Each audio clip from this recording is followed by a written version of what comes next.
140 करोड़ की जनसंख्या वाले हमारे देश की 75% आबादी गांव में रहती है और ऐसे में गांव के विकास के बिना देश के विकास की परिकल्पना भी गलत है। राष्ट्रपिता महात्मा गांधी भी बार बार कहा करते थे कि गांव के विकास के बिना राष्ट्र का विकास मुमकिन नहीं है। आजादी की लड़ाई के दौरान भी वो गांव के समावेशी विकास की बात करते थे।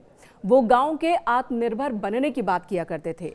मौजूदा सरकार गांधी जी की इसी सोच पर आगे बढ़ते हुए गांव के समावेशी विकास को लेकर खाका तैयार किया मौजूदा सरकार ने, जिसका असर या कह सकते हैं कि नतीजा अब दिखने लगा है।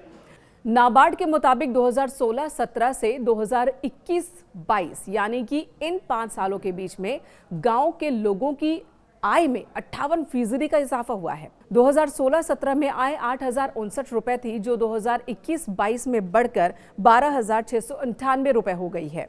ये एक बड़ा इजाफा माना जा रहा है। नाबार्ड वित्त मंत्रालय का एक संगठन है।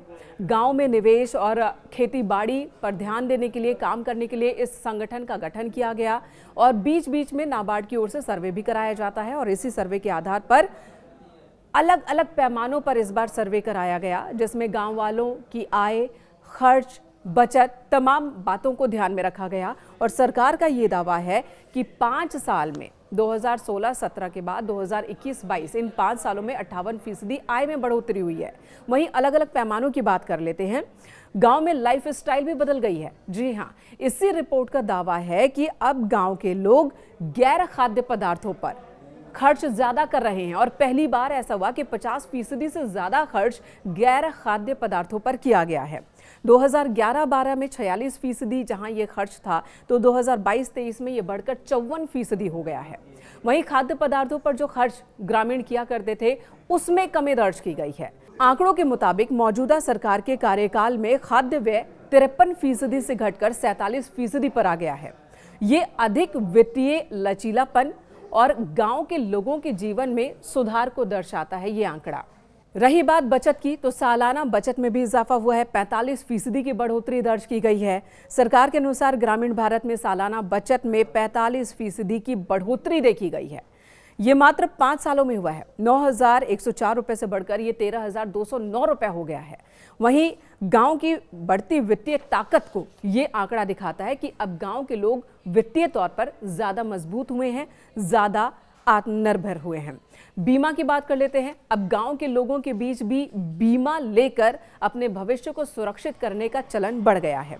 सरकार का कहना है कि 5 सालों में बीमा कवरेज 25.50% से बढ़कर 80.30% तक पहुंच चुका है, जो कि बहुत ही प्रभावशाली है।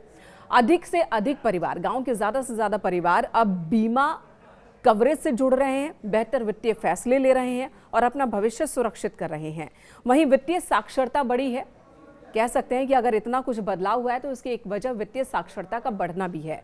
सरकार ने कहा कि शहरों की तरह ही अब ग्रामीण भी वित्तीय साक्षरता के प्रति जागरूक हुए हैं।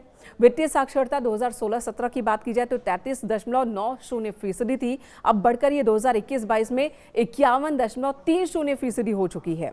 अधिक लोग अब सूचित वित्तीय निर्णय लेने का ज्ञान हासिल कर रहे हैं, यानी कि वित्तीय फैसले लेने के लिए वो अब बहुत ज्यादा जानकारी जुटा रहे हैं। केंद्र सरकार का कहना है कि प्रधानमंत्री नरेंद्र मोदी के विजन का ही ये नतीजा है। गांव पर जो सरकार ने फोकस बढ़ाया, उसके लिए एक खाका तैयार किया, योजना तैयार किया और जिस तरह से गांव के लोगों को उन योजनाओं से जोड़ा गया है, उसका ये असर हुआ है कि गांव वालों की आय में बढ़ोतरी हुई है, खर्च पहले से कहीं ज्यादा सुव्यवस्थित हुए हैं। वहीं वित्तीय साक्षरता और बचत गांव वालों की बढ़ी है। तो सरकार का दावा है कि ग्रामीण अब बेहतर और सुरक्षित वित्तीय भविष्य की तरफ बढ़ रहे हैं।